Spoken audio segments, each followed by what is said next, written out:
প্রধানমন্ত্রীর ক্ষমতা সংক্রান্ত একাধিক বিষয়ে ভিন্নমত জানিয়েছে বিএনপি। দুবারের বেশি প্রধানমন্ত্রী নয় এমন প্রস্তাবের সঙ্গে কমিশনের সঙ্গে একমত থাকতে পারছে না বলে জানিয়েছে দলটি। সেই সঙ্গে একই ব্যক্তি সরকার প্রধান, দলীয় প্রধান ও সংসদ নেতা হতে পারবেন না এমন প্রস্তাবেও দ্বিমত আছে দলটির।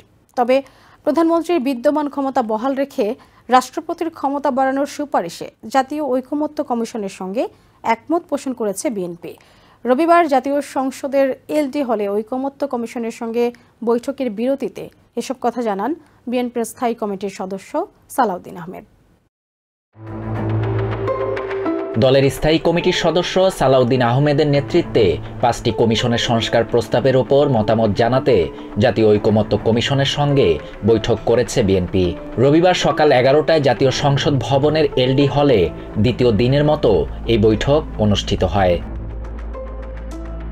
বৈঠকের বিরতিতে সাংবাদিকদের সাথে কথা বলেন বিএনপির স্থায়ী কমিটির সদস্য সালাউদ্দিন আহমেদ ও নজরুল ইসলাম খান। সালাউদ্দিন আহমেদ বলেন, দুবারের বেশি প্রধানমন্ত্রী হওয়া যাবে না, বিষয়টি এমনভাবে বাধ্যতামূলক না রেখে উন্মুক্ত রাখতে চায় বিএনপি। তবে প্রধানমন্ত্রীর বিদ্যমান ক্ষমতা বহাল রেখে রাষ্ট্রপতিকে ক্ষমতায়ন করার সুপারিশে একমত তারা। সংস্কার প্রস্তাবের সঙ্গে মত ও দ্বিমতের বিষয়ে সালাউদ্দিন আহমেদ বলেন, পঞ্চদশ সংশোধনীর পূর্বাবস্থা চায় বিএনপি।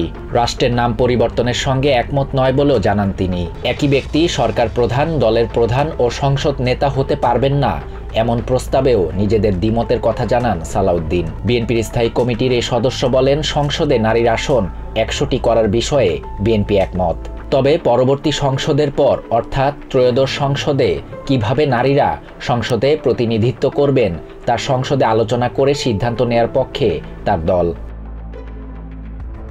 অপরদিকে এমপি প্রার্থীর বয়স 21 নিয়ে এখনও ঐক্যমতে পৌঁছায়নি বিএনপি বলেও জানান সালাউদ্দিন আহমেদ। এ সময় বিএনপির স্থায়ী কমিটির আরেক সদস্য নজরুল ইসলাম খান বলেন, বেশ কিছু বিষয়ে দ্বিমত থাকলেও অনেক বিষয়ে কাছাকাছি এসেছে বিএনপি। তিনি বলেন, বিএনপি বাকশালে বিশ্বাসী নয়, একদল যা বলবে তাই মানতে হবে এমনটা না। ঐকমত্য কমিশনের সঙ্গে বৈঠকে সর্বোত্তম কিছু হবে বলে আশা তার।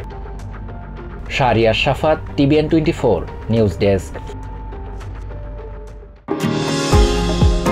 নিউ ইয়র্ক থেকে সম্প্রচারিত TVN 24 টেলিভিশন বিশ্বজুড়ে বাঙালির কণ্ঠস্বর।